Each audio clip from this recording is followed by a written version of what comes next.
Bueno, nuevamente buenos días para los que recién ingresaron. Vamos a ir dando comienzo a la clase de hoy.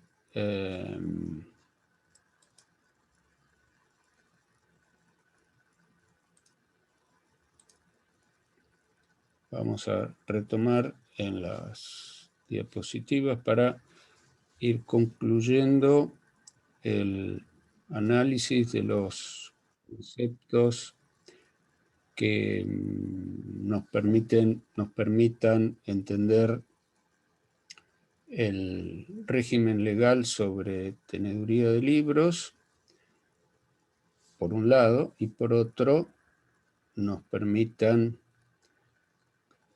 contar con herramientas que vayan a ser útiles para la comprensión de otros mecanismos técnico-jurídicos. Muchos de los conceptos técnico-contables van a ser útiles para la comprensión de algunos problemas del funcionamiento de las sociedades. Así que vamos a tratar de terminar con esto para después analizar las disposiciones del Código Civil y Comercial referidas a teneduría de libros y la prueba de los libros de comercio,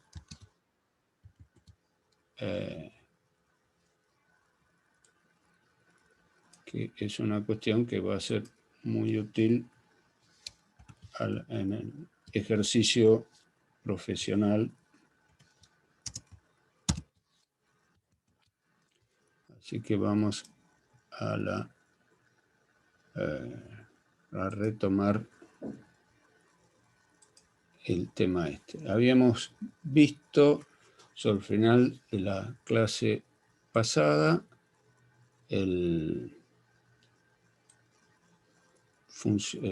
una muestra de cómo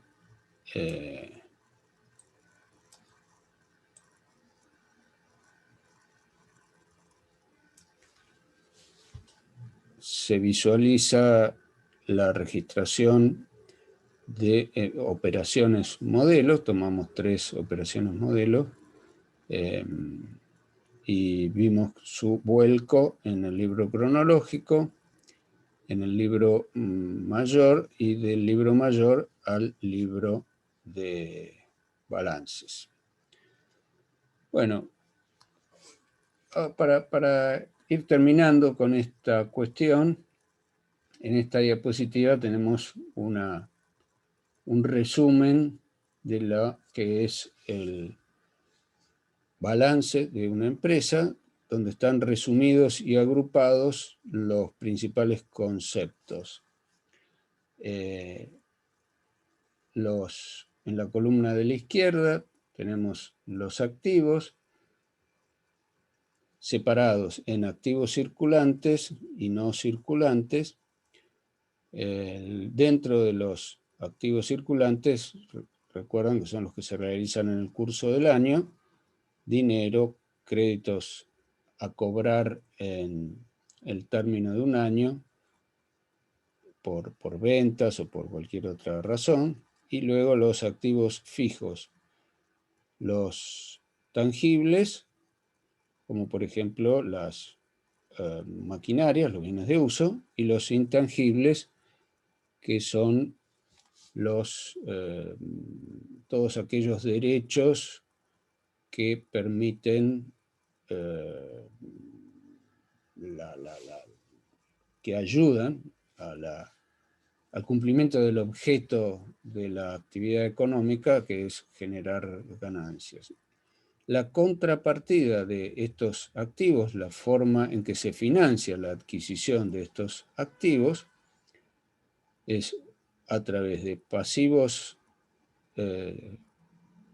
circulantes o de la contratación de deuda a largo plazo, por un lado, y por el otro el capital contable de los accionistas. O sea que acá tenemos en estos tres espacios, los dos primeros conforman uno mayor, que es el pasivo, y refleja a todos los acreedores que han permitido la financiación de la adquisición de activos, que son acreedores respecto de los cuales hay un compromiso cierto de restitución, y luego en lo que en este resumen se llama capital contable, tenemos a los acreedores subordinados, en el sentido de que solamente van a cobrar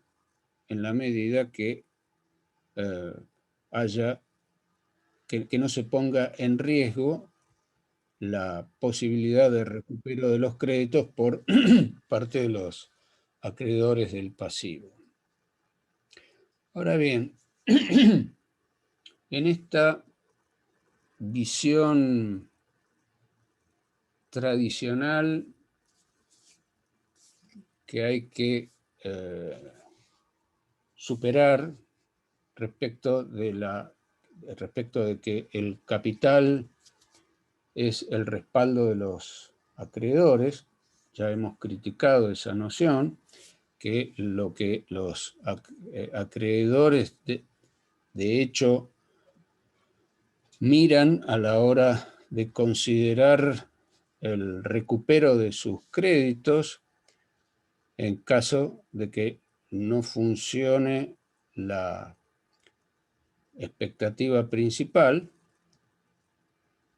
Y me detengo, hago un paréntesis acá para recordar que la expectativa principal de cobro por parte de los acreedores son los ingresos de una empresa. El acreedor que evalúa racionalmente, o cuando evaluó racionalmente concederle crédito, lo que racionalmente debe mirar es la existencia de activos líquidos generados o que probablemente se generen en virtud de los ingresos del cobro de los créditos, de los mecanismos que le generan ingresos a la empresa. Esto es lo que se llama flujo de fondos futuros. Y para la eventualidad de que esa generación de fondos no se concrete, es que el acreedor que actúa y considera racionalmente la posibilidad de recuperar de sus créditos habrá de considerar la existencia de activos, porque a la hora de poder, si tuvo que recurrir a una vía de cobro judicial, la posibilidad de recupero de sus créditos va a estar dada por la existencia de activos. Lo que va a mirar no es la columna de la derecha donde está registrado el capital, que solamente refleja el valor inicial de los aportes, sino la existencia de activos concretos respecto de los cuales trabar un embargo. Un embargo, dijimos, es una medida procesal previa a la posibilidad, individualiza esos bienes con vistas a la posibilidad de obtener una orden judicial de venta de esos bienes para poder transformarlos en dinero con los cuales cobrar sus créditos. Bueno, esta es la visión racional de cobro, de cómo evalúa el riesgo crediticio de un deudor, un acreedor.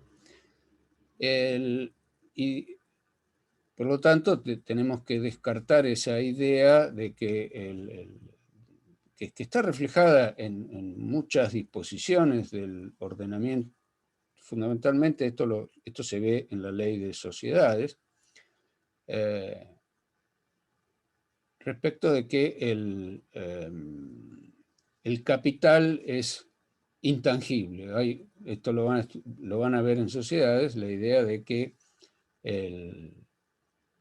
es importante que se mantenga la existencia de la cifra del capital social, porque esto es lo que debería garantizar a los acreedores el cumplimiento de sus obligaciones. Bueno, en orden a valernos de la contabilidad para evaluar qué información puede obtener un posible acreedor que le resulte útil para evaluar este aspecto de la financiación de su deudor.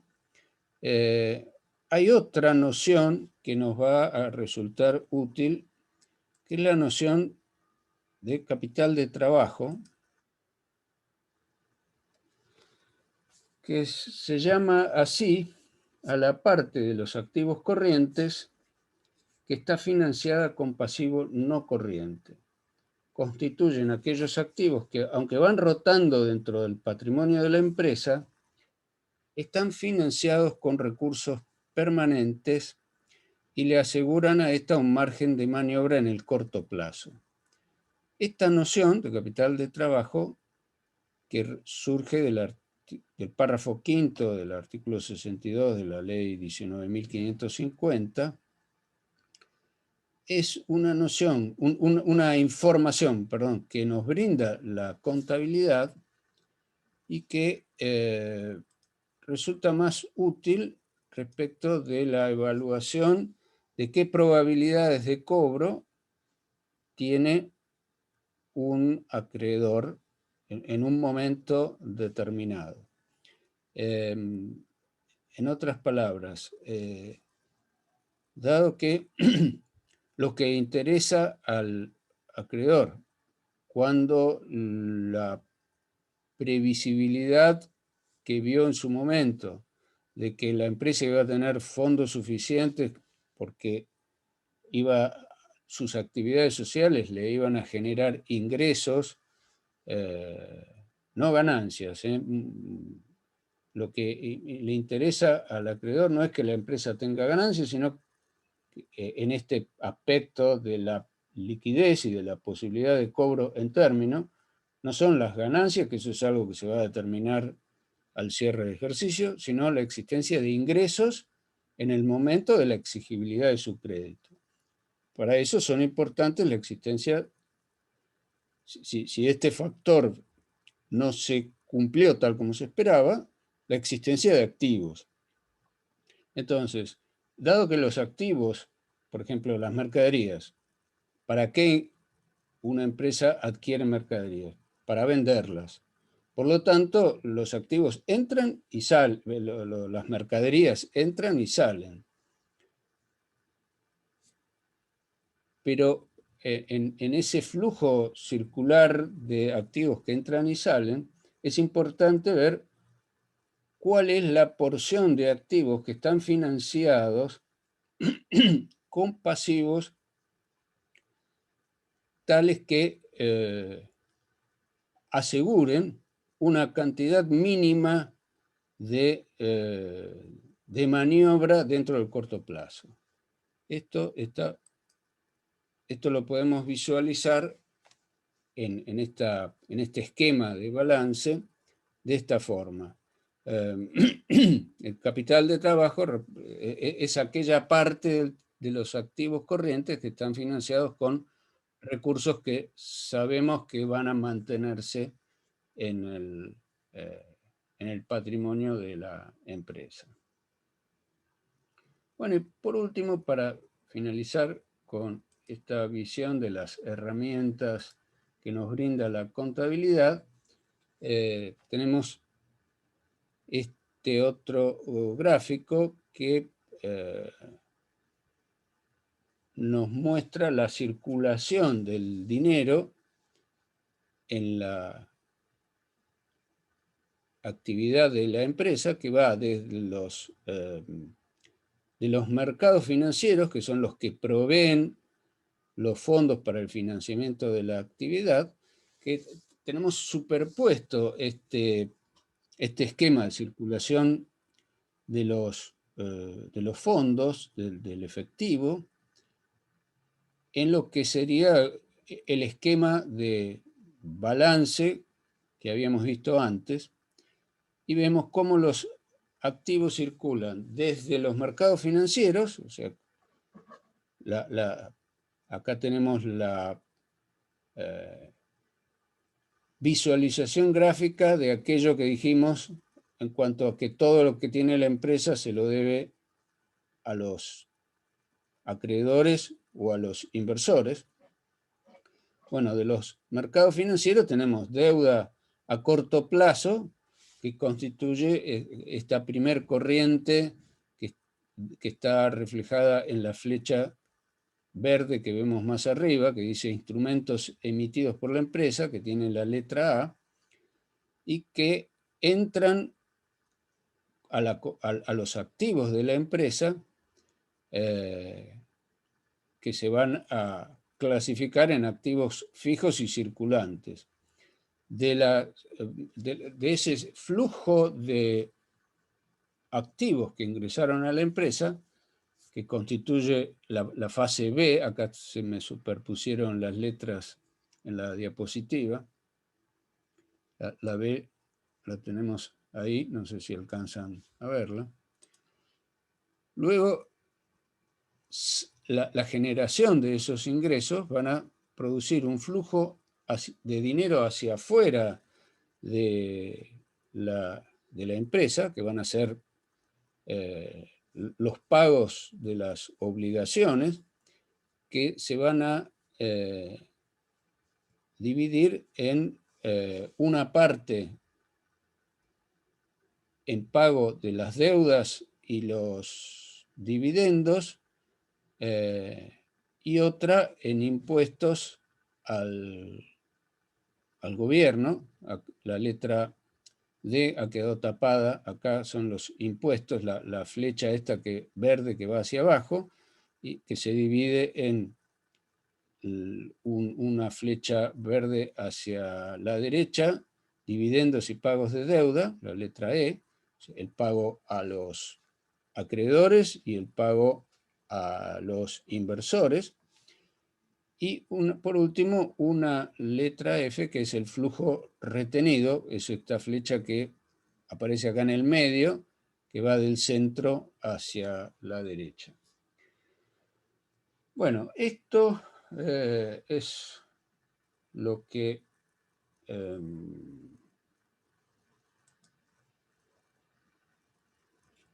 considero que es una información útil para la comprensión de las reglas sobre la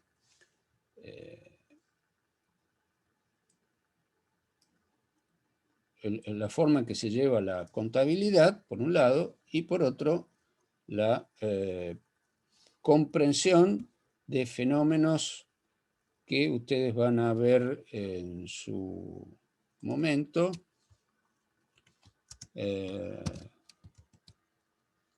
como por ejemplo lo que es una fusión de empresas, cómo se calcula los dividendos, qué es,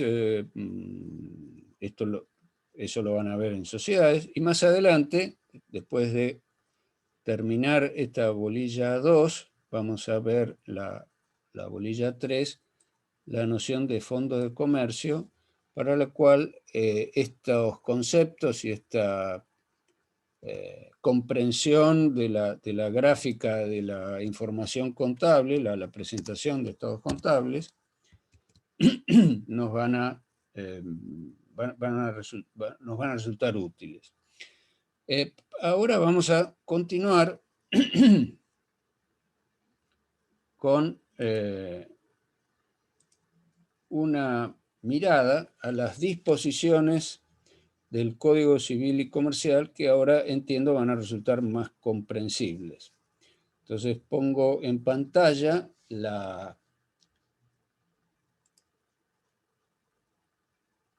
los artículos que corresponden a la sección séptima, referido a la contabilidad de estados contables, dentro del capítulo de los hechos y actos jurídicos que están dentro del libro primero del Código Civil y Comercial.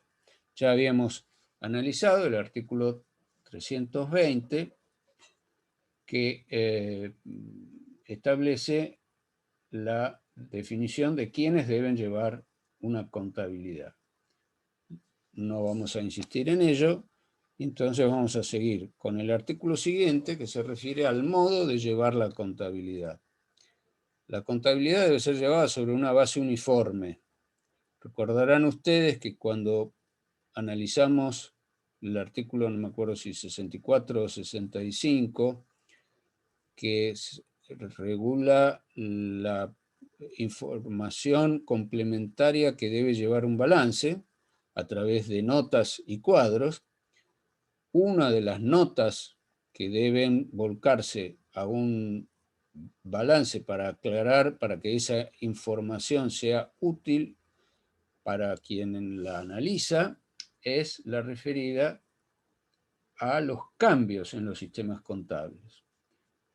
Porque la regla básica es que se tienen que llevar según una base uniforme, de la cual resulte un cuadro verídico de las actividades y de los actos que deben registrarse, de modo que se permita la individualización de las operaciones y las correspondientes cuentas acreedoras y deudoras.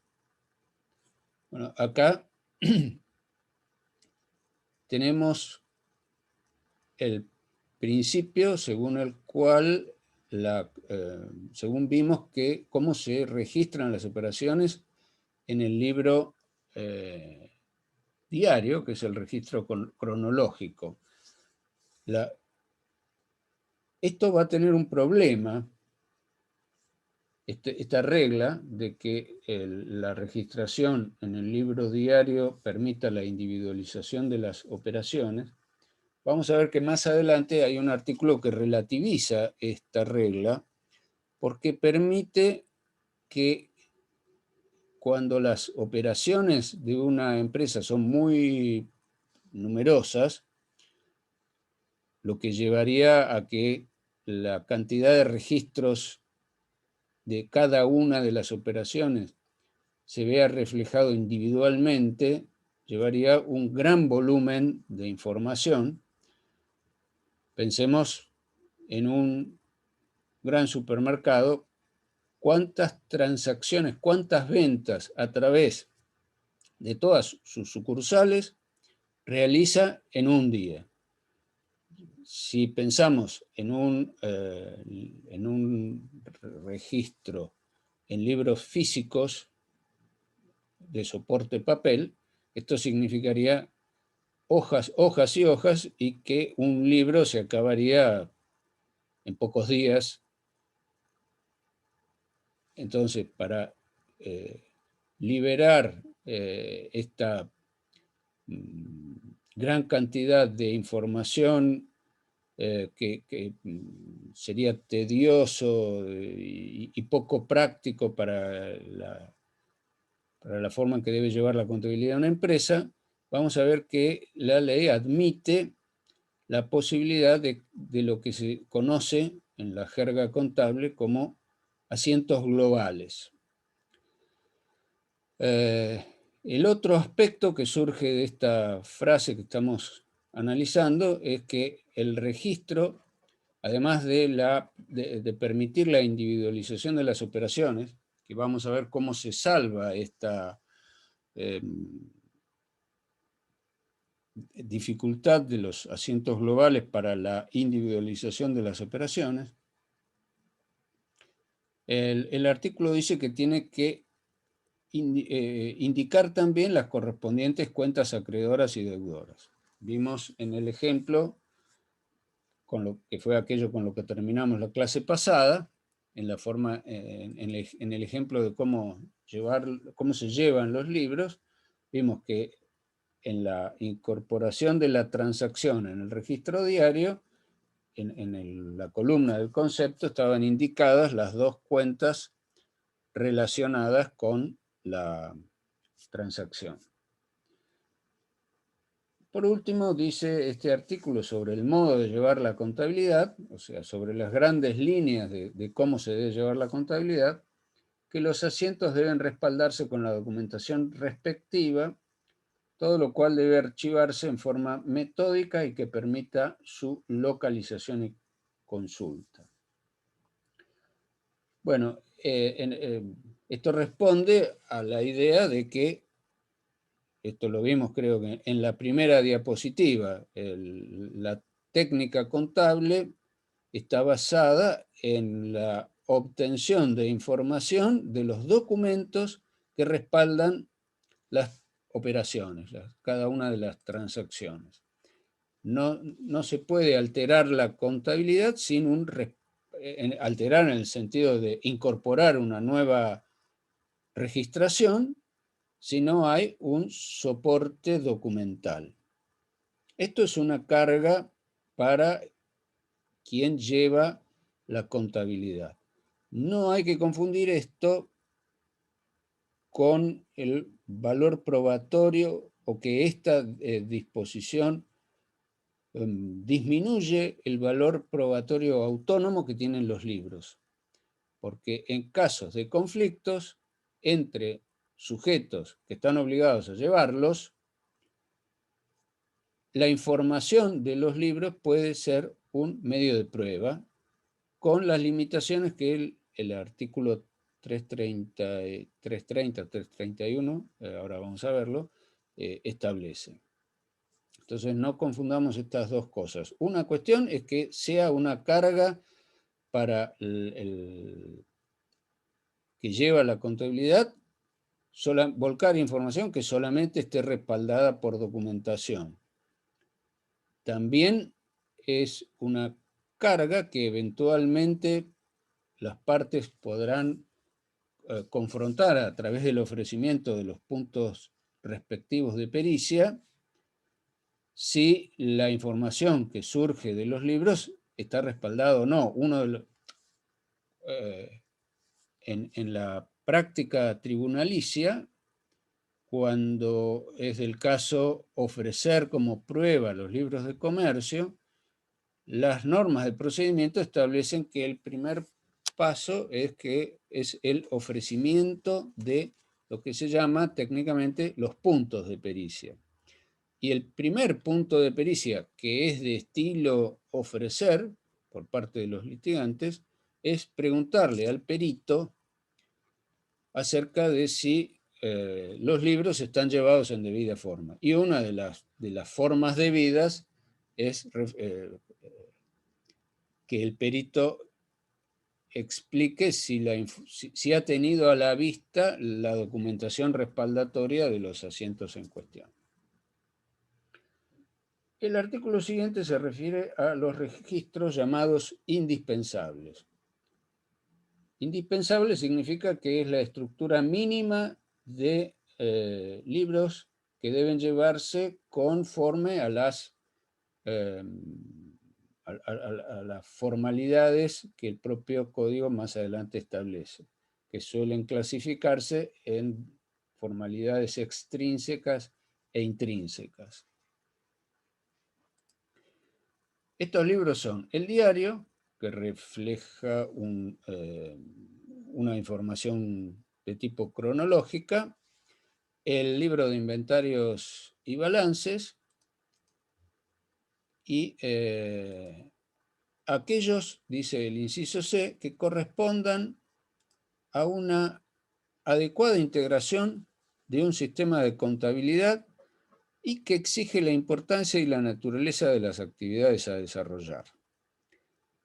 Acá aparece una disposición que abre la eventualidad de que, llegado el caso de un conflicto, si no se pueden individualizar las operaciones, esto que dice acá el artículo 321, si no se pueden identificar las operaciones y sus correspondientes cuentas acreedoras y deudoras, haya que contemplar alguna otra forma de identificar las operaciones en particular. Entonces, si la importancia y la naturaleza de las actividades a desarrollar es muy compleja, el sistema deberá prever alguna forma de individualizar las operaciones en particular, porque acá esto está apuntando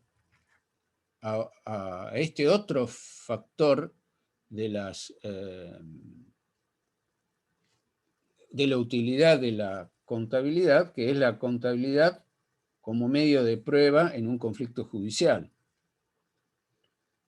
Para este aspecto, no importan tanto los saldos, que es lo que vemos a través del balance. En el balance vemos los saldos de las cuentas, y las cuentas agrupan información de relaciones homogéneas. Pero en el conflicto lo que cobra importancia es una operación en particular, probablemente. Depende de la índole del conflicto. Puede que el conflicto se refiera a un conflicto entre socios en una sociedad de hecho, en la que no hay una estructura técnico-jurídica de tipo societario y donde probablemente la gestión del que administra la actividad no pueda aprobarse a través, perdón, no pueda informarse a través de balances porque es una actividad informal, no se llevan balances, de hecho, entonces el administrador tendrá que rendir cuentas y ahí puede ser relevante la globalidad de las operaciones para saber si hubo ganancias o no ganancias, o si no las hubo, y ahí habrá que ver, bueno, por qué no se llevaron libros, etcétera, etcétera.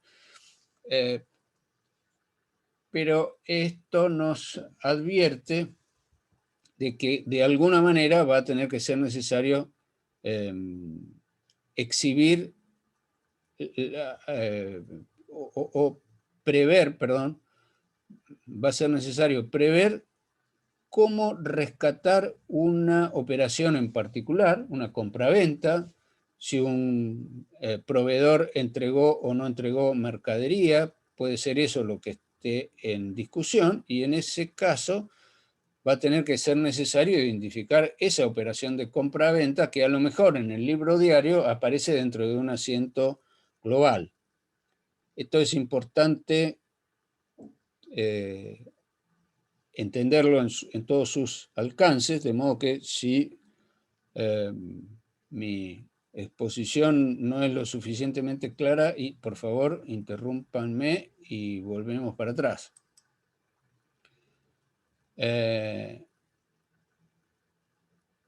Por último, dice este artículo 322 que es indispensable que los sujetos lleven los libros que en forma especial impone este código u otras leyes. Ejemplos de libros especiales son para las sociedades.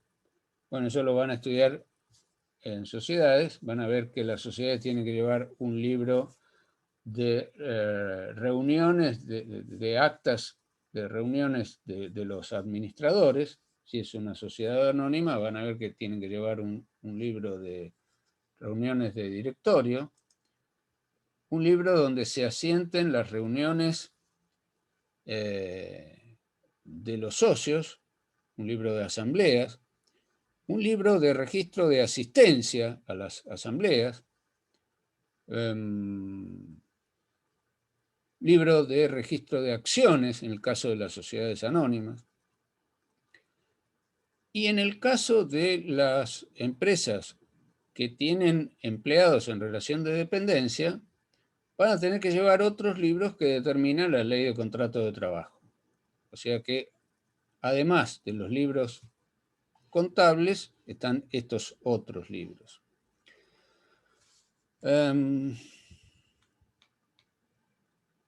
Bueno, en cuanto al llevado de libros, El interesado debe llevar su contabilidad mediante la utilización de libros, dice el artículo 323, y debe presentarlos debidamente encuadernados para su individualización en el registro público correspondiente.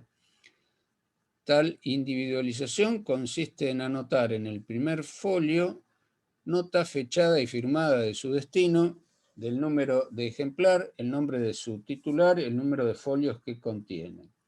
El registro debe llevar una nómina alfabética de consulta pública de las personas que solicitan rubricación de libros o autorización para llevar los registros contables de otra forma de la que surgen los libros que fueron rubricados y, en su caso, de las autorizaciones que les confieren.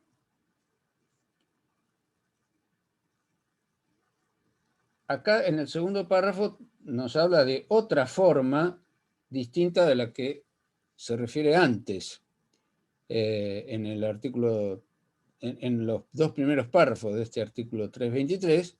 Los dos primeros párrafos se refieren a libros en el sentido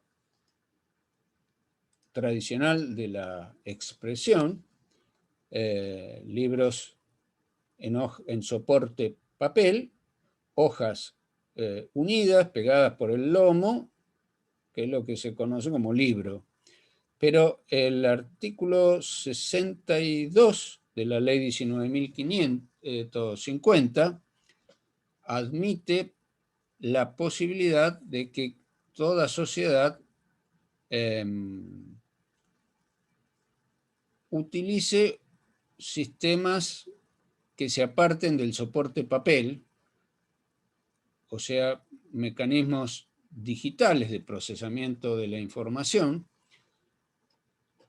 u otros mecanismos técnicos. Antes de la difusión de la informática, también existían, hoy ya es algo que pasó a la historia, pero existían máquinas de contabilidad, algo así como calculadoras similares a esas que todavía vemos en los comercios, máquinas de sumar que emiten una tira de papel donde quedan reflejadas sumas o restas.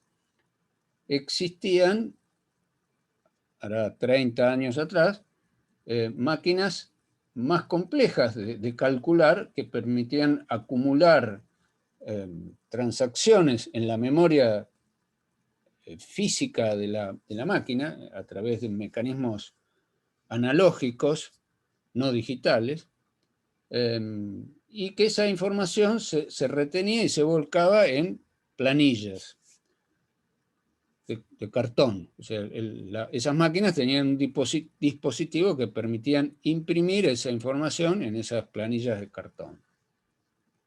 Esos son otros sistemas que ya existían a la época de sanción de la ley de la 19.803, creo que fue la que reformó por primera vez la ley de sociedades e incorporó esa disposición al artículo 62. O sea, la posibilidad de solicitar a la autoridad de Contralor la autorización para sustituir estas formalidades.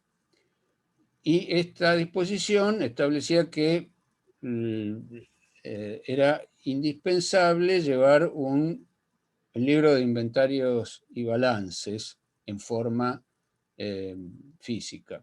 Luego vino la ley de promoción, mucho más recientemente, esto fue en el año 2016-2017, la ley de promoción del emprendedurismo, que incorporó a su vez una nueva figura, un nuevo tipo societario, la sociedad anónima simplificada, y que lisa y llanamente admite la posibilidad de que la contabilidad se lleve totalmente en forma digital. Esto significa que se puede prescindir totalmente de libros encuadernados. Pero esta posibilidad supone la explicitación del mecanismo. No se trata de que cada uno tenga en su casa una computadora personal y en el momento que se le pide exhiba esa información, sino que es necesario explicitar de qué manera esa información va a ser volcada, llevada y qué resguardos de que esa información no sea alterada. Todos sabemos que la información que almacenan los dispositivos automáticos de procesamiento de información, las computadoras, es información que se asienta en soportes magnéticos, lo que está adentro del corazón de nuestras computadoras son discos que almacenan, para decirlo de una manera sencilla, almacenan unos y ceros, que es el sistema de notación binario, que es lo que está en el fondo de todo mecanismo de programación. O sea, la notación binaria permite traducir cualquier problema lógico en dos estados. Un estado de activación magnética de ese soporte, que es el disco rígido, o de no activación. Y eso no deja rastros de su alteración. Cuando nosotros escribimos en un archivo de texto, en un procesador de texto, borramos y no queda ninguna muestra, a menos que obtengamos una copia de lo que habíamos hecho, todo quedó modificado. Bueno, un sistema contable, para prevenir ese tipo de alteraciones, tiene que brindar información acerca de cómo se asegura esa información. Luego tenemos un artículo 324 que habla de las prohibiciones. ¿Qué es lo que está prohibido en la forma en que se lleva la contabilidad? Alterar el orden en que los asientos deben ser hechos. O sea, yo no puedo, una vez que registré una operación hoy, y resulta que encuentro un documento de una factura que me había quedado sin procesar. Bueno, no puedo borrar el registro anterior para poner la factura de ayer que me había olvidado de volcar a los libros. Ese olvido tiene que volcarse al libro sin alterar el registro que ya estaba hecho. Se debe hacer lo que se llama un contrasiento, una especie de nota aclaratoria del error. Tampoco se pueden dejar blancos. No se puede dejar un espacio para registrar una operación de modo tal que haya un lugar donde yo mañana pueda registrar otra transacción que no refleje esa cronología y ese principio de que lo que quedó escrito por primera vez debe quedar escrito, y si hay que hacer una corrección, tiene que ser visible la corrección, porque el principio, ¿cuál es la razón de ser de esta regla? Bueno, que se supone que lo que se escribió primero corresponde a la realidad. Después puede surgir una motivación, un interés para que aquello que en principio refleja la realidad de la operación, si luego no me conviene porque me surgió un conflicto con un proveedor o con un cliente, voy a tener el interés de modificarlo. Bueno, si lo voy a modificar, va a tener que quedar expresado por separado, de manera tal que se visualice esa circunstancia. En este mismo orden de cosas es que tenemos la regla del inciso C, que establece que está prohibido interlinear, raspar, enmendar o tachar. Todas las equivocaciones y omisiones deben salvarse mediante un nuevo asiento hecho en la fecha en que se advierta la omisión o el error. No se pueden mutilar partes del libro, no se pueden arrancar hojas o alterar la encuadernación o la foliatura.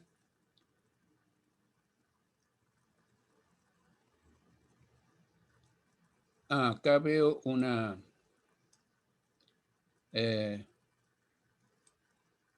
pregunta que hace un alumno.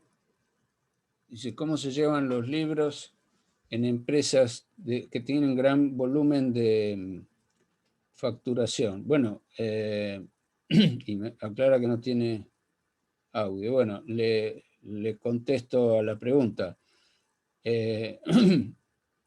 Para esto está este sistema que pueden obtener las empresas de sustituir la contabilidad llevada en libros foliados por sistemas digitales de procesamiento automático de la información.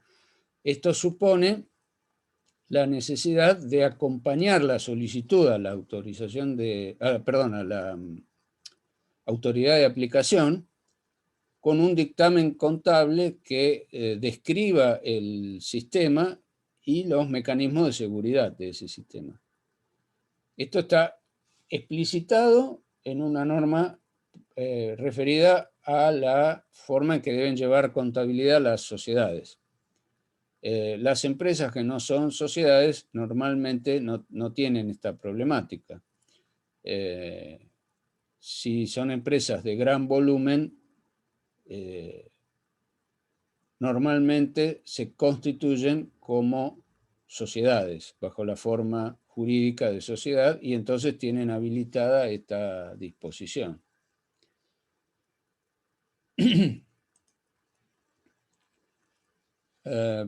No siempre veo las notas de los chats, porque al compartir pantalla me queda reducida la información, así que es más efectivo que me hablen. En todo caso, le avisan a algún compañero que sí pueda hacer la intervención oral, así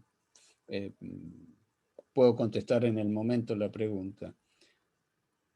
Bueno, el artículo 325, sobre la forma de llevar los registros. Ahora no estamos hablando de los libros, sino de los registros.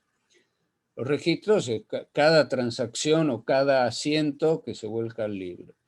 Deben ser llevados en forma cronológica, actualizada, sin alteración alguna que no haya sido debidamente salvada. Deben llevarse en el idioma nacional y registrarse en la moneda nacional, o sea, la moneda de curso legal. Debe permitir determinar al cierre de ejercicio económico anual la situación patrimonial, su evolución y sus resultados. Acá tenemos esta idea de que los estados, de que el balance es una información estática, que es la fotografía del patrimonio al cierre de ejercicio, pero debe incorporarse la información suficiente que permita evaluar la evolución, cómo cambia un estado patrimonial de un momento a otro, y el resultado, para saber si esa actividad generó o no ganancias o si generó pérdidas.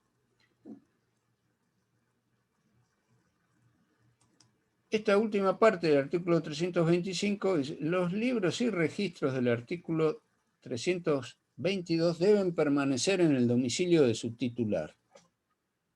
Esto es importante prestarle atención, porque luego cuando se entra en la dinámica de la vida de una empresa y se generan conflictos y es posible que haya necesidad de recurrir a la información contable como medio de prueba, haya un juicio en el que hay que ofrecer prueba sobre la información que surge de los libros, existe la idea de, para quien no está en el tema, puede pensar que ofrecer como prueba los libros contables significa que en algún momento haya que llevarlos a un juzgado, ir con los libros abajo del brazo y presentar los libros.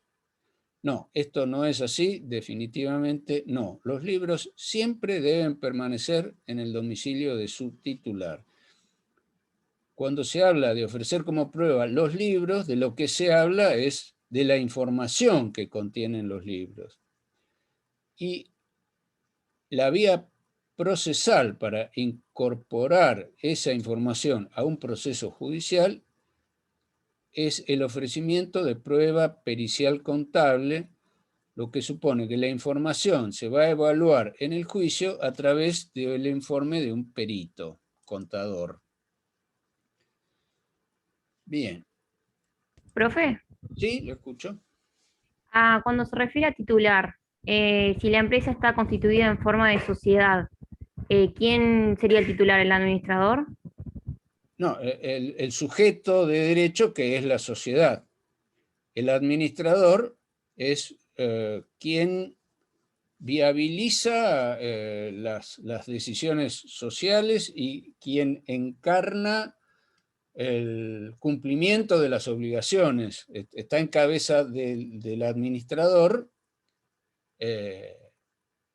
cumplir con las obligaciones y cargas del sujeto que administra. Pero cuando se dice que la sociedad es una persona jurídica, se está creando un artificio técnico jurídico para poner, para encapsular un conjunto de derechos y de obligaciones. Entonces, el titular de la empresa es la sociedad, no la persona del administrador.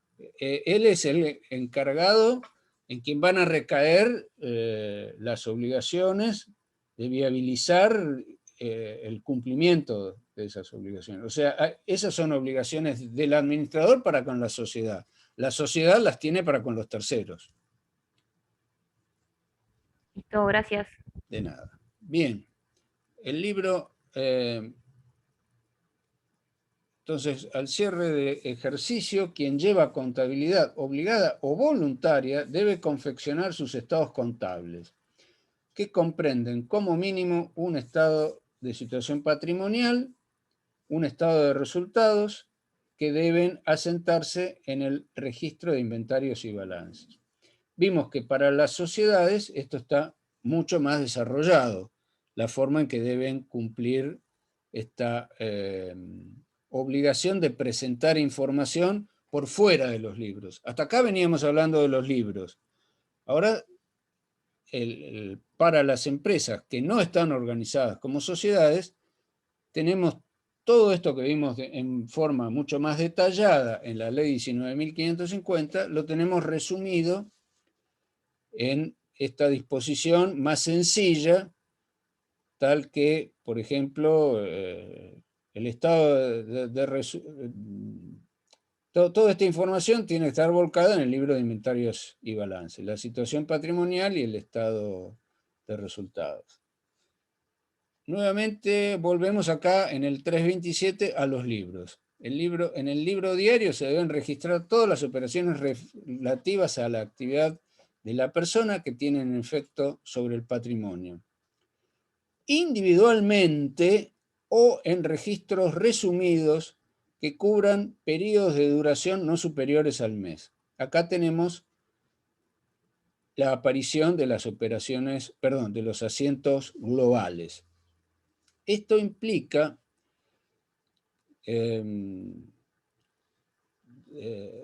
bueno, sigo leyendo y después hago el comentario general.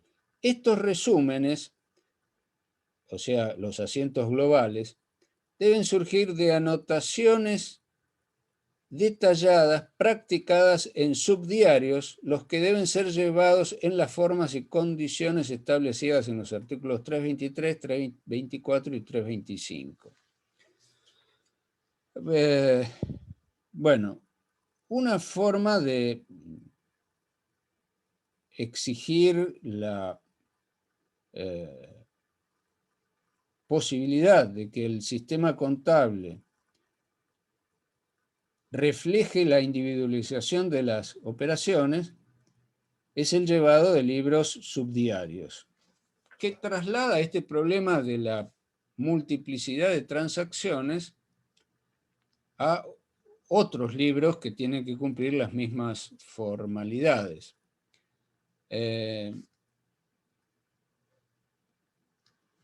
Evidentemente que hoy, cuando una empresa que está organizada como sociedad y tiene un volumen de operaciones muy importante, tiene a su disposición la posibilidad de llevar registros digitalizados, lo cual elimina este problema del volumen de, elimina no, simplifica, dado que el procesamiento automático de la información resuelve en menos tiempo, o muchísimo menos tiempo, problemas o actividades que a los seres humanos nos lleva más tiempo, como es, por ejemplo, escribir en un libro, a través de algún mecanismo de escritura, operaciones y operaciones y operaciones.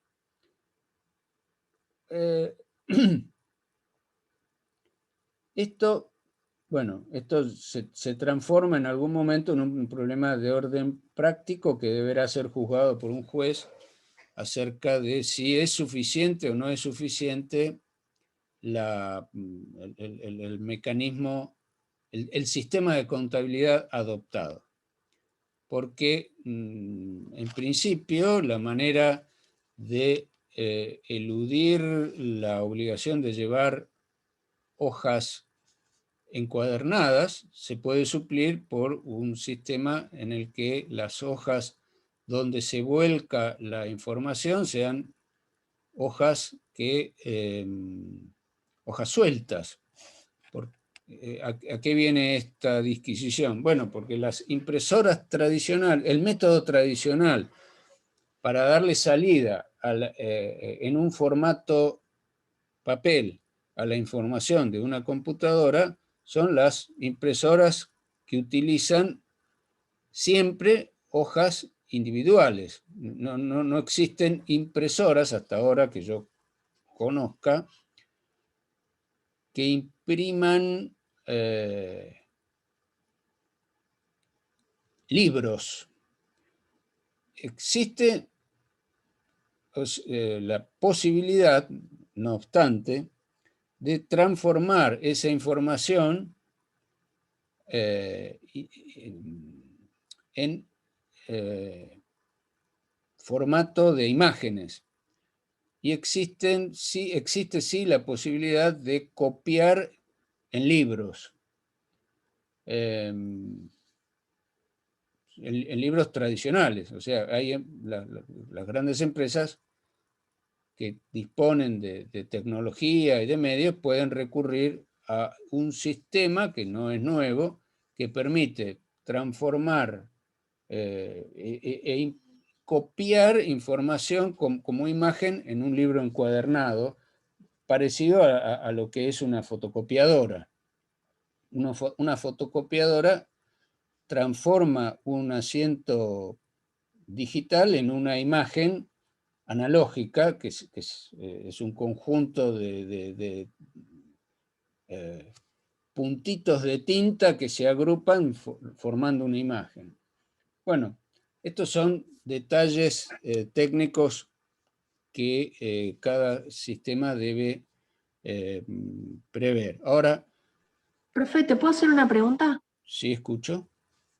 Yo quería saber, esto de los libros siempre me dio la curiosidad. ¿Es obligatorio que sean en papel? ¿No puede tenerlos en un Excel, por ejemplo? Bueno, ¿La contabilidad llevarla ahí? a esto me estoy refiriendo, a la posibilidad que admite la ley 19.550 en el artículo 62 para las sociedades, que admite la posibilidad de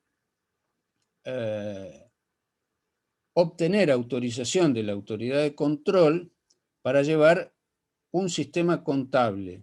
Ahora, ¿qué pasa con el Excel que todos podemos tener en nuestra computadora? Esa información es, vamos a decir, maleable. Los asientos en una planilla de Excel, yo los puedo modificar en cualquier momento y no va a quedar rastro de ello.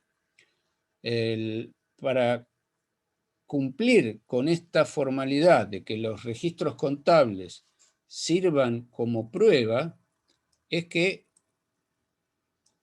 la ley incorpora todos estos mecanismos como cargas respecto de cómo debe llevarse esa información. Si se elige utilizar una planilla Excel, que es algo posible, en algún momento hay que dar garantías de cuál va a ser el soporte que no va a ser alterado. Porque si no, todo esto que dice el articulado de la ley sobre los aspectos formales, que son entendibles cuando se llevan libros físicos, ¿cómo los trasladamos? ¿Qué garantía puede tener esa planilla Excel de que no la vamos a modificar? Entonces, una manera de hacerlo es, bueno, en algún momento esa información tiene que volcarse a una hoja de papel. Y una manera de asegurar de que esa hoja de papel no vaya a ser alterada es, bueno, buscar un mecanismo de individualización. Uno podría ser, imagínense que van a la Dirección de Personas Jurídicas y obtienen, en lugar de la rúbrica de un libro, obtienen la rúbrica de una gran cantidad de hojas numeradas e intervenidas por la autoridad del... Eso podría ser un mecanismo. O habrá que buscar algún otro que resulte más sencillo, pero en algún momento, para que la contabilidad pueda servir como prueba, tiene que estar asegurada de que se volcó en un registro no modificable. Existen otros sistemas, como por ejemplo los soportes ópticos, que en un momento se usaron mucho y después fueron, hoy en las computadoras personales, un soporte óptico es un CD. Un CD es algo que existen dos tipos de CD, los que se pueden regrabar y los otros, los tradicionales, que no se pueden modificar. Bueno, una manera de probablemente de obtener información que luego no se puede alterar sea copiar esa planilla Excel donde están todos los libros en un CD del tipo de los que no se pueden reescribir, regrabar. En fin, la tecnología va cambiando día a día. Esto era, hoy en las computadoras personales están tendiendo a desaparecer los dispositivos para la lectura. A veces hay que comprarlo por separado si uno quiere trabajar con CDs o grabar CDs o DVD. Son cosas que cambian todos los días. Y hay que estar a lo que surge en el último momento. Pero no sé si quedó más aclarada su pregunta. No sé quién me hizo la pregunta porque no alcancé a verla. Profe. Yo, Violeta. Ah, bien. ¿Le quedó claro? ¿Le respondí a la pregunta? Sí, profe. Bien. Seguimos entonces.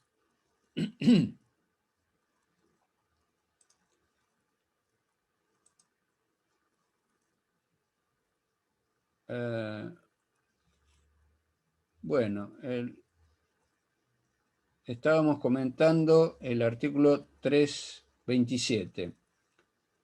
Cómo suplantar la información cuando no se puede identificar una operación en un registro, porque está volcada a un registro global. Bueno, una manera a la hora de ofrecer pruebas, esto acá viene un poco la importancia de que un abogado entienda sobre contabilidad, cosa que en la mayor parte de los casos no sucede. Todas las cuestiones que involucran números nos espantan porque nuestra formación universitaria no la incluye. El razonamiento numérico es algo que no vemos. Entonces hay una tendencia a decir, esto no me interesa, esto no es para mí. Sin embargo, la posibilidad de comprensión por parte de un abogado de cómo funciona un sistema contable va a ser de suma utilidad a la hora de confeccionar los puntos de pericia en el marco de un proceso judicial. Entonces, si un abogado entiende esta cuestión, va a tener la habilidad de hacer preguntas relevantes de las cuales no pueda salirse por la tangente el perito contestando una vaguedad.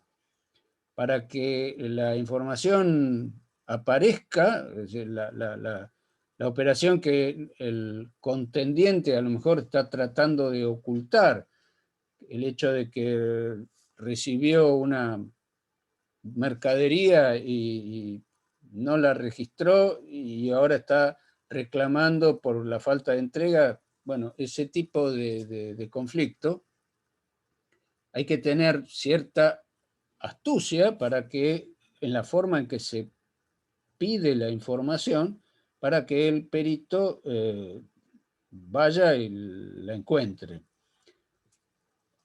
¿Cómo podemos encontrar la información que aparece medio perdida dentro de todo el cúmulo de documentación contable y de los libros, si no resulta del libro diario, si no la podemos individualizar en el libro diario? Bueno, otro registro de información donde se individualizan operaciones es el libro de inventario. Entonces uno puede pedir que se vaya a buscar una operación en particular al libro de inventario. Pero esto tiene una limitación. Pensemos que el inventario es una foto que se saca al cierre de cada ejercicio. En el medio puede ser que la operación haya entrado y haya salido y que no quede registrada. Como si yo les dijera que me saco una foto el 1 de enero, me saco otra foto el 31 de diciembre y en esas dos fotos aparezco sin barba. Ahora, durante todo el resto del año me dejé crecer la barba. Bueno, nadie va a saber que si solamente quisiera conocer mi cara a través de las fotos del 1 de enero y el 31 de diciembre, nunca va a saber que en algún momento del año yo estuve con barba, porque eso no va a quedar reflejado en el comienzo y en el final del ejercicio. Si así sucediera, hay que recurrir a otros mecanismos, y si la empresa no buscó un mecanismo que permita individualizar las operaciones de esta manera, se podrá impugnar el punto referido a si lleva los libros en debida forma. Si yo no puedo individualizar una operación en particular, entonces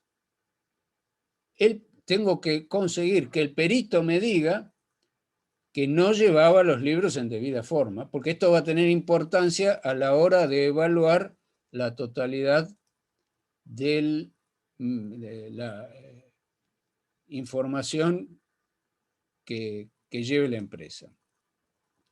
Bueno, en orden a cómo se complementa la información del libro diario, nos quedaba comentar el último párrafo que dice: el registro o libro caja y todo otro diario auxiliar que forma parte de registraciones contables integra el diario y deben cumplirse las formalidades establecidas por las mismas. Bueno, el artículo 328 sobre conservación dice que, excepto que las leyes especiales establezcan plazos superiores, deben conservarse por 10 años. Los libros, contándose el plazo desde el último asiento, los demás registros desde la fecha de la última anotación practicada sobre los mismos, y los instrumentos respaldatorios desde su fecha. Los herederos deben conservar los libros del causante y, en su caso, exhibirlos en la forma prevista en el artículo 331 hasta que se cumplan los plazos indicados anteriormente. El artículo 329 se refiere a actos sujetos a autorización.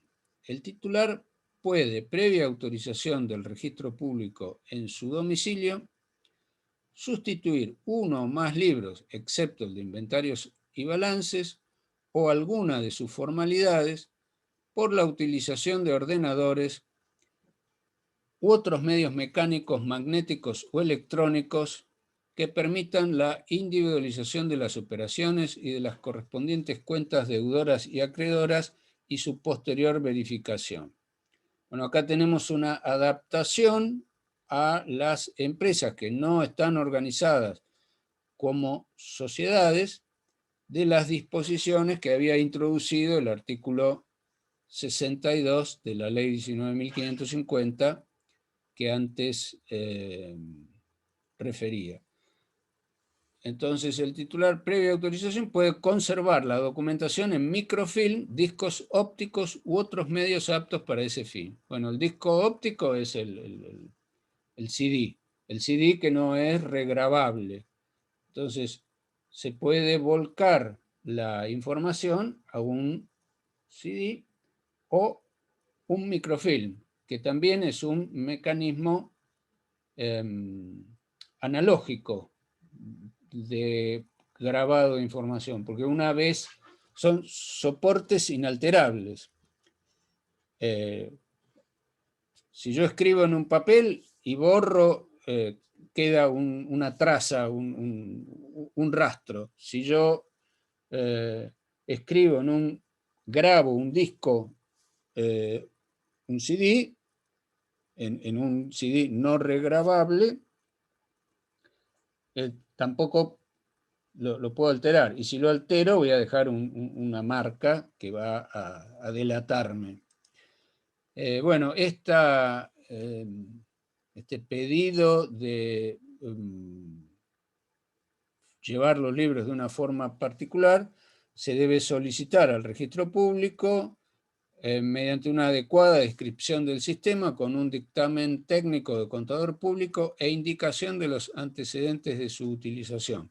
Una vez aprobado el pedido de autorización y la respectiva resolución del organismo de contralor, deben transcribirse en el libro de inventarios y balances. La resolución, ¿no?, se debe transcribir. La autorización solo se debe otorgar si los medios alternativos son equivalentes en cuanto a inviolabilidad, verosimilitud y completitud a los sistemas cuyo reemplazo se solicita.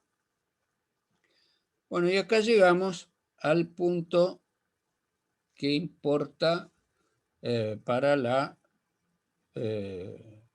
utilización de los libros como medio de prueba.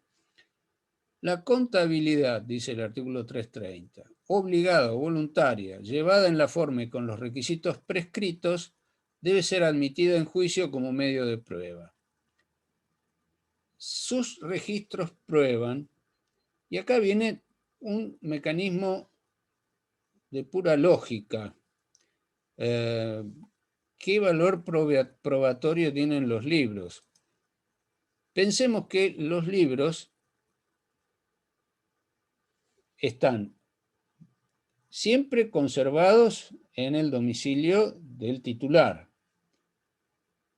El responsable y el que tiene la posibilidad de llevarlos, de escribirlos, de registrar las operaciones, sea cual sea el sistema utilizado, es el titular.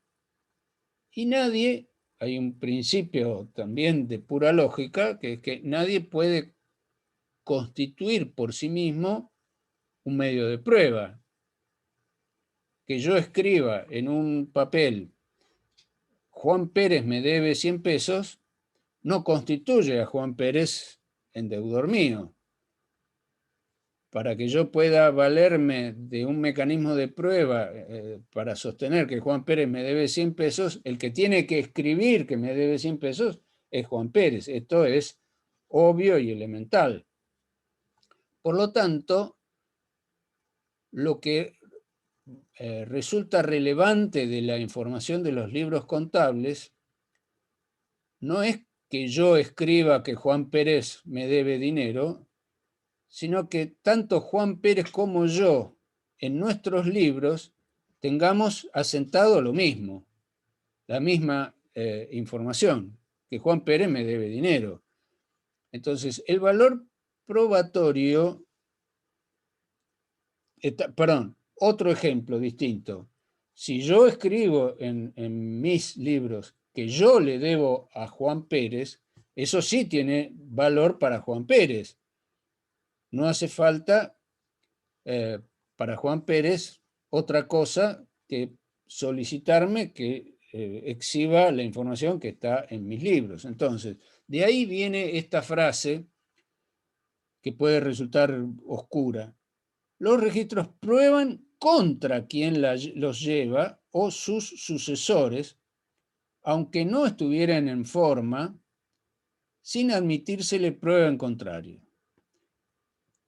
Ahora sí, el adversario no puede aceptar los asientos que le son favorables y desechar los que le perjudican, sino que habiendo adoptado ese medio de prueba, debe estarse a las resultas combinadas que presenten todos los registros relativos al punto cuestionado.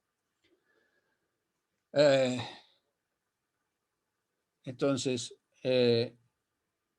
si yo escribí en mis libros que le debo dinero a Juan Pérez, decíamos, es suficiente para que se tenga por cierto e incorporado a un proceso judicial esa información.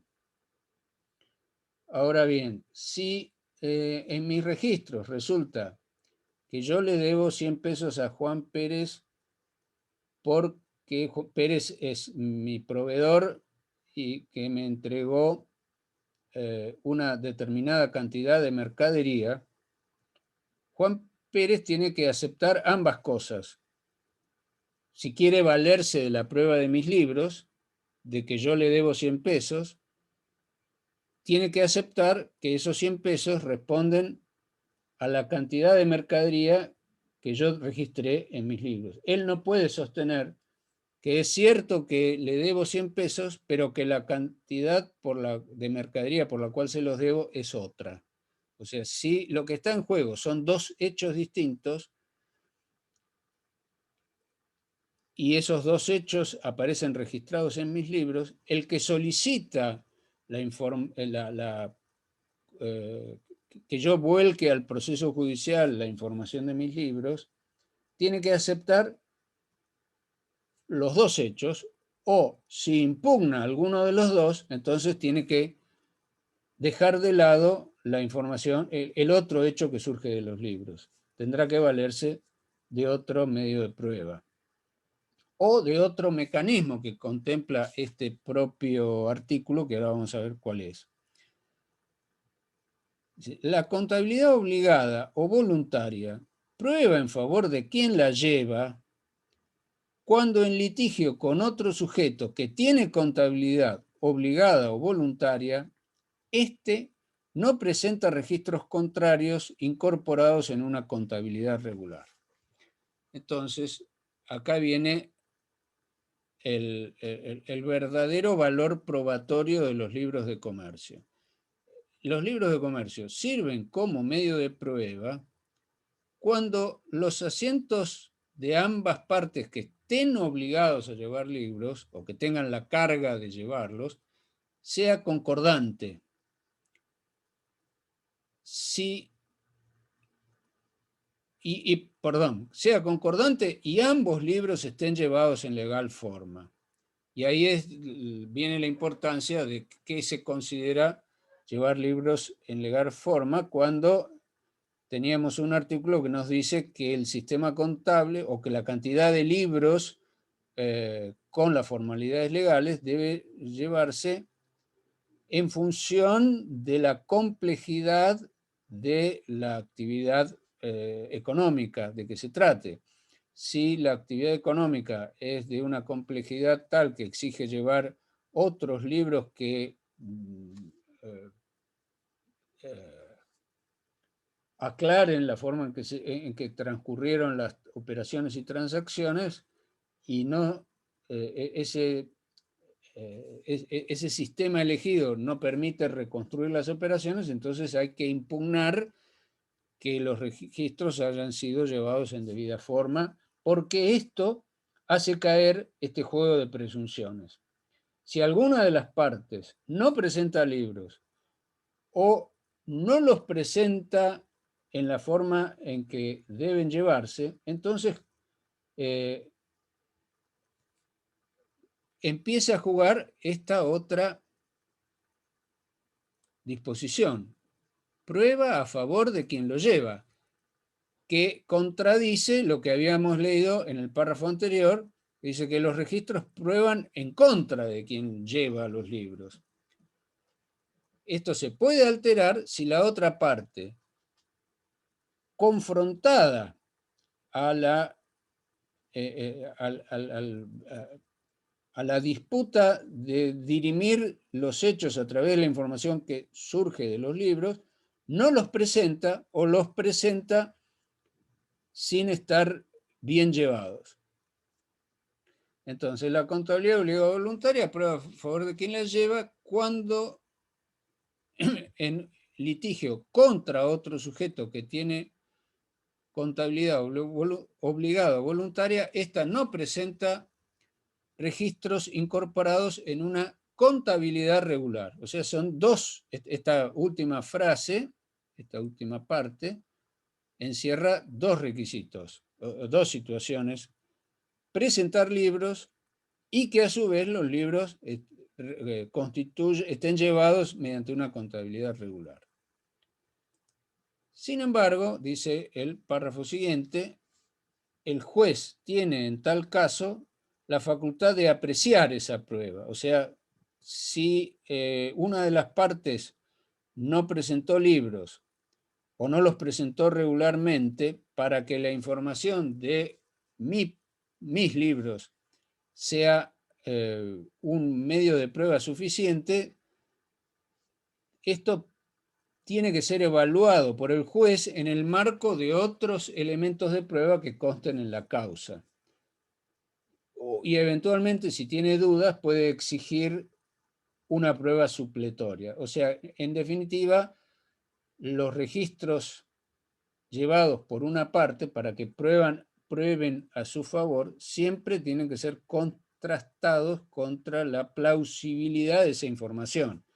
Si en el expediente hay otros medios, otros hechos probados que no hacen creíble esa información, bueno, es necesario una indagación mayor por parte del juez.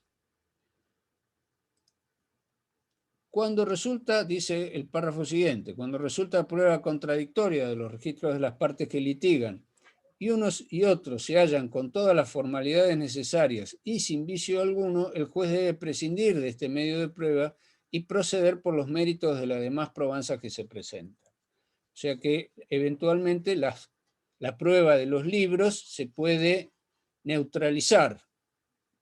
Si en mis libros consta blanco y en los del contendiente consta negro y ambos registros han sido llevados en forma regular, bueno, pues no podrán los libros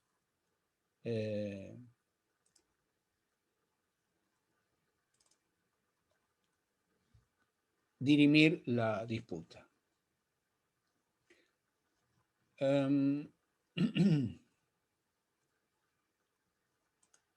Bueno, vamos al anteúltimo párrafo. Si se trata de litigio contra quien no está obligado a llevar contabilidad ni la lleva voluntariamente, esta solo sirve como principio de prueba de acuerdo con las circunstancias del caso. Esto es el caso, por eso antiguamente en la redacción del viejo Código de Comercio se decía que los libros de comercio solamente probaban entre comerciantes porque ambos están obligados, tienen la carga de llevar libros. Y acá queda bien de manifiesto la noción de carga. Acá me hago una interrupción para aclarar algo que todavía no profundicé. Decíamos que la diferencia entre carga y obligación radica en que en la carga no hay un sujeto legitimado para hacer cumplir el deber. La carga es un deber, pero no hay nadie que pueda hacerlo cumplir. En cambio, si el deber no se cumple, la carga implica consecuencias desfavorables para quien tiene ese deber. Bueno, quien tiene que llevar libros, tiene la carga de hacerlo, vamos a ver que nadie puede obligarlo compulsivamente a que lo lleve, no puede ordenarse una partida policial que vaya y se constituya en el domicilio del empresario y bajo alguna amenaza lo obliga a llevar libros. ¿No quiere llevar libros? No lo lleve. Ahora, ese es su deber, llevarlos. ¿Cuál es la consecuencia si no lo lleva? Bueno, que en caso de confrontación en un litigio para ver si existe un hecho registrado de tal o cual manera, el hecho de no llevarlos va a tener como consecuencia que este párrafo que leíamos hace un momento acerca de que lo que consta en el libro del otro va a probar a su favor. Y esto es independiente, según entiende la mayoría de la jurisprudencia, de que haya o no haya documentación, de que se incorpore o no se incorpore a un procedimiento documentación respaldatoria. O sea, yo puedo tener el documento que prueba la entrega de la mercadería y puedo acompañarlo si en el documento consta aceptada la recepción del remito, por ejemplo. Pero eso es independiente. Perdón, si yo, en lugar de presentar el remito, ofrezco como prueba los libros, y de la confrontación de los hechos surgen registros coincidentes, o la otra parte no los presenta a los libros, o no los presenta llevados en legal forma, el solo hecho que esté registrado, en principio, es prueba suficiente porque acá juega esta carga que tenía. El deber, yo no le puedo exigir que me presenten los libros si no me los quiere presentar. Pero sí juega esta consecuencia desfavorable, que los registros míos van a probar a mi favor. Ahora, eso juega entre dos sujetos que tienen la misma carga. Si se trata de un conflicto entre una empresa y un cliente, un consumidor, este no está obligado a llevar libros.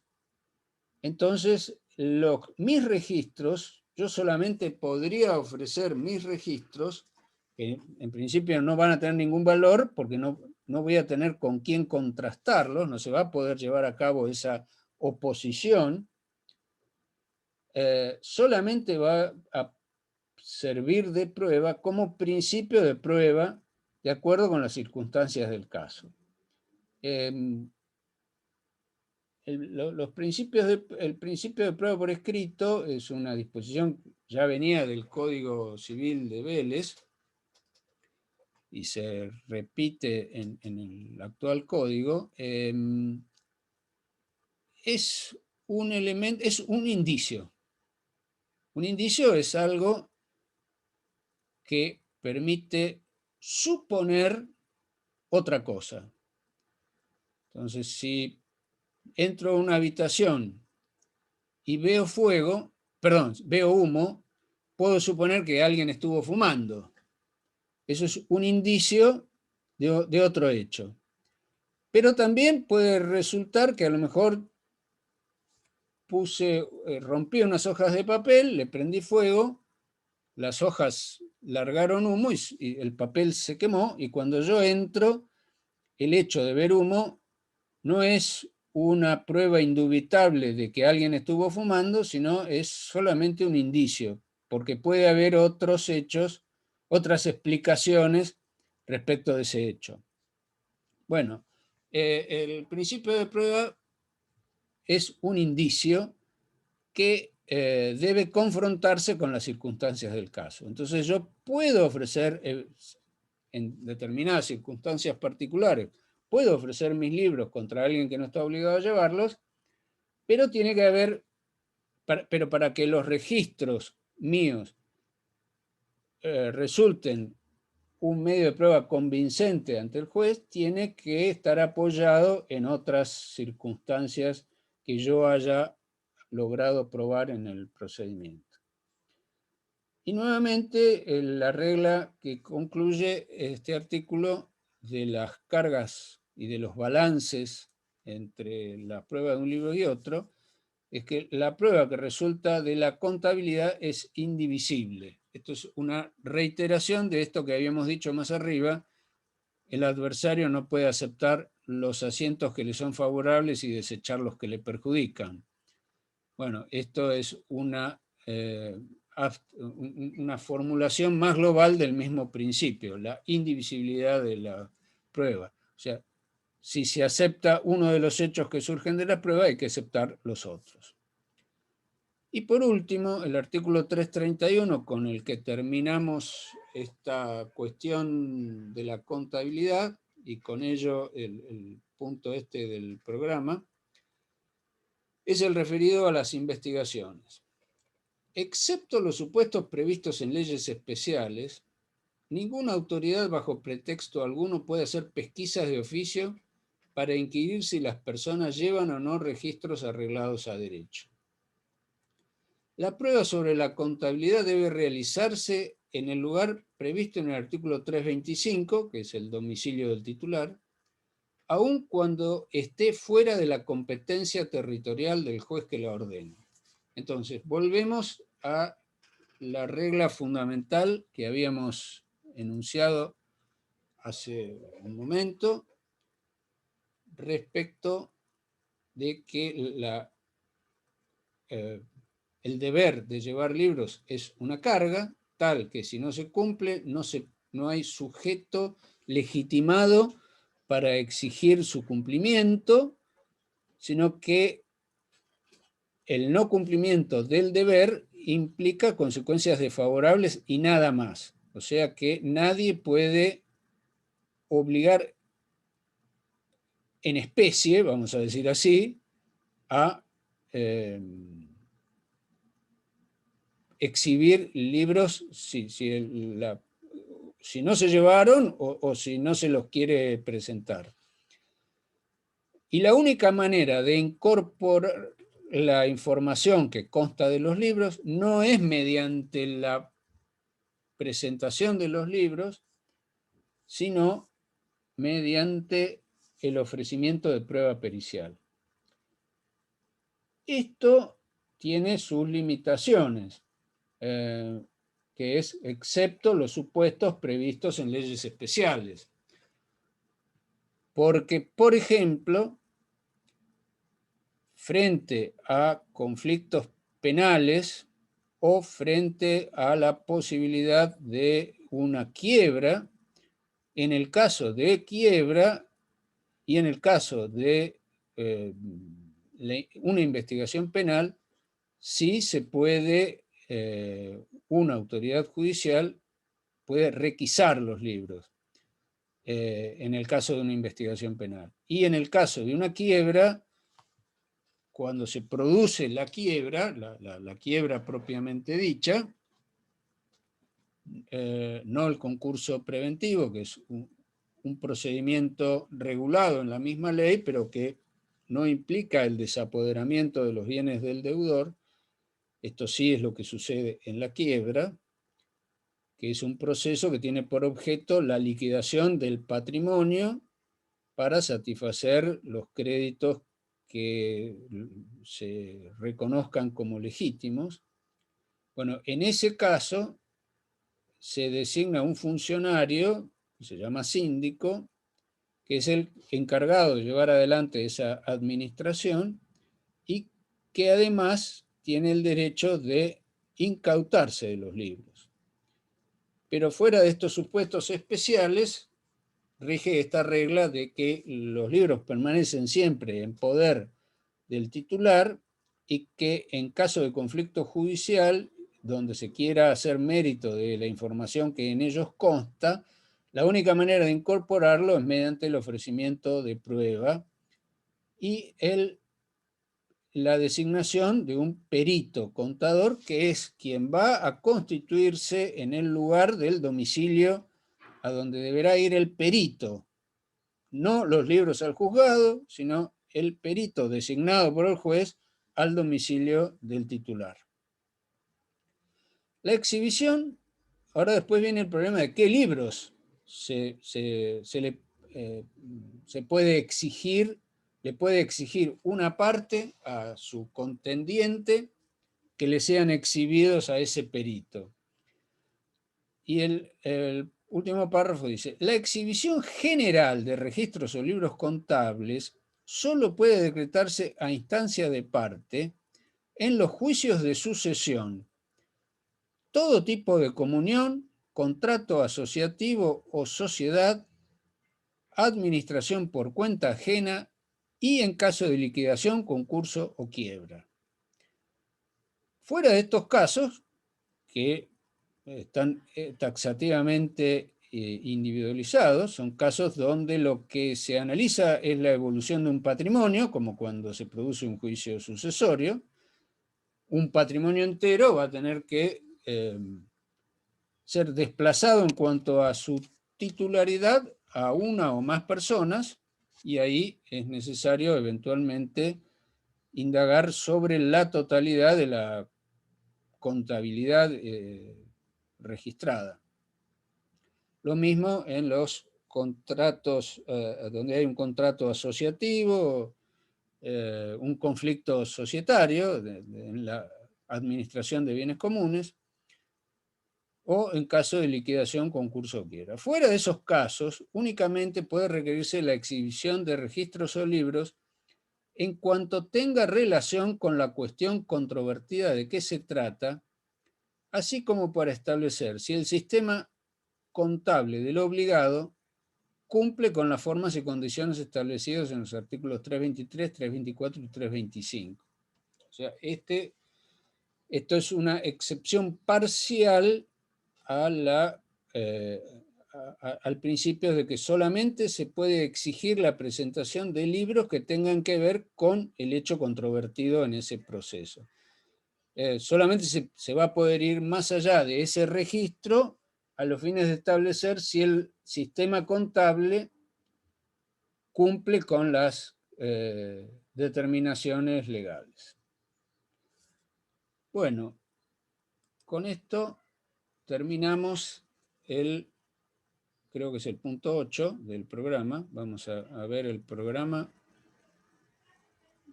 Voy a compartir el programa para confirmar dónde estamos ubicados. Sí, acabamos de terminar con el punto 8 sobre contabilidad. De modo que si hay alguna pregunta, nos quedan 15 minutos de clase, la contestamos, si no seguiríamos con el punto 9 sobre algunas disposiciones que estaban, perdón, no están viendo ustedes el programa. Ahora sí. Acabamos de terminar con este punto, el 8. Antes habíamos visto la empresa y vamos a contestar las dudas que les hayan podido quedar sobre este punto, y en los minutos que nos quedan vamos a seguir con el punto siguiente. ¿Hay algo que quieran profundizar, aclarar? Sí, doctor. Dígame. Con respecto a este punto que es el tema probatorio, cuando hay un conflicto entre empresas, me imagino que debe generar muchísimas dolores de cabeza, porque si no estoy obligado a llevar contabilidad, quiere decir que mis registros diarios puedo no anotarlos. Con lo cual, si llega a haber, si me llegan a imputar por algo, o me llegan a hacer una demanda por alguna mercadería que no entregué, o alguna mercadería que no pagué, no lo tengo registrado y no tengo forma de probarlo, y por lo que, según entendí, el juez me va a exigir pruebas supletorias y no las tengo. En ese caso, si yo no le pagué a usted una mercadería o no se la entregué, teóricamente le daría el juez la razón a usted, y quedaría como que yo en realidad no le pagué y tengo que pagarle. Pero o sea, el juez puede decretar, sí. Le hago una Sí. observación. Sí, doctor. Usted dijo al comienzo que estaba pensando en un conflicto entre empresas. Si esto es Exacto. así, esa situación que usted plantea, si ambos sujetos que tienen el conflicto están organizados como empresas, ambos tienen la carga de llevar libros. Entonces, ese supuesto tiene una solución a la luz del artículo 330, que es: el que no llevó libros va a tener que verse sometido a la consecuencia de que los registros de los libros del otro contratante, que también es una empresa, prueben en su contra. O sea, a favor del que lo lleva y en contra del que no lo llevó. O sea, si Claro. es un conflicto entre empresas, o sea, un proveedor y el comerciante, el empresario con el que celebraron esa contratación, la solución al conflicto está dada por el juego de cargas que establece el artículo 330. O sea, no hay un vacío en cuanto a que el que llevaba libros tenga que pensar en de qué otra manera lo pruebo porque mi co-contratante no llevaba libros. No, si mi co-contratante también es una empresa, por ejemplo, si es mi proveedor, se supone que es una empresa, salvo que el proveedor sea un sujeto por ejemplo, un proveedor, un prestador de servicios que contrato a un electricista que actúa de manera individual, que hace changas, por ejemplo. Bueno, si la empresa contrató con el electricista que presta un servicio profesional, pero de manera individual, no tiene empleados, no tiene organización, no tiene nada, bueno, ahí sí, el electricista no está obligado a llevar libros, el que hace changas no está obligado a llevar libros. Ahí sí hay una dificultad que surge de esta, vamos a decir, asimetría. El más pequeño no tiene esta carga. Ahí sí se puede presentar un problema. Claro, ahí es donde yo, ¿cómo hago para, digamos, o sea, como profesional, cómo logro que mi cliente compruebe que realmente ese electricista, no, por ejemplo, no le hizo el trabajo, o sea, Bueno, o le sí. pagó y el electricista me viene con que no le pagó y yo le pagué por ahí, ¿no? Bueno, ahí sí se da el problema que mencionábamos. El último párrafo, el anteúltimo párrafo del artículo 330, en el que la contabilidad sirve como principio de prueba. Usted le puede decir a su cliente empresario, ofrezca sus libros para probar este hecho controvertido con el electricista, pero va a tener que ofrecer otros medios de prueba. Por ejemplo, testigos. Va a poder Testigo. ofrecer testigos, va a Yo, poder... más Sí, que nada, perdón. de acuerdo a lo que usted dijo de lo de Juan Pérez, porque si yo pongo en mi libro, le pagué al electricista, pero el electricista no anotó en ningún lado que yo le pagué, o sea que era como que yo sí lo anoté y él no lo anotó, con lo cual, según lo que usted dijo anteriormente, no es una prueba contundente, o sea, No, tiene que tener, el electricista tiene que tener que tiene que tener también anotado que yo le pagué. O sea, si no lo tiene anotado, o sea, ahí es donde usted me está diciendo entonces que yo lo que tendría que buscar es un testigo que el tipo un testigo trabajó, o cualquier otro medio de prueba. ¿no? O sea, los libros no son autosuficientes. Bien. Esa es la conclusión. Y bueno, medio como que lo último, antiguamente, doctor, se pedían, por ejemplo, dos testigos, ahora con uno solo así, digamos, como que serviría. Bueno, eso tiene que ver con un problema procesal. Ah, Eso es un tema que se estudia en derecho procesal. La tendencia moderna en derecho procesal respecto de la prueba es dejar de lado lo que se llamaba la prueba tasada. La prueba tasada era un sistema que prevalecía en una época donde se confiaba poco en los jueces. No estamos hablando de una tradición, no de hace 50 años o 100 años, sino estamos hablando de, por ejemplo, situémonos en la Edad Media. En el sistema judicial de la Edad Media, el juez era un personaje poco confiable. Entonces de ahí venía el requisito de la prueba tasada. Si un contrato es superior a una determinada cantidad, había que recurrir necesariamente a la prueba por escrito.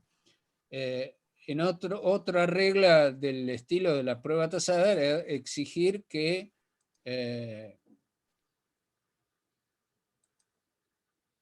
hubiera por lo menos dos testigos.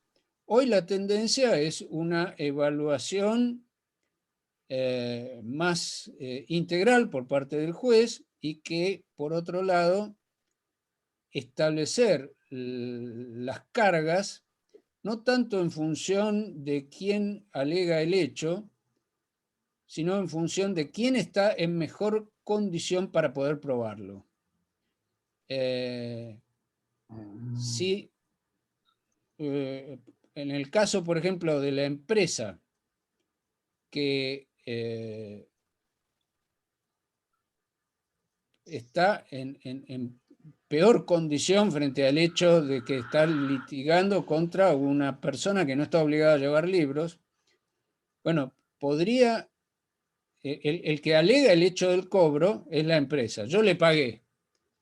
Entonces, desde la perspectiva del principio tradicional de que el que alega un hecho debe probarlo, esto es una regla del Código de Procedimientos.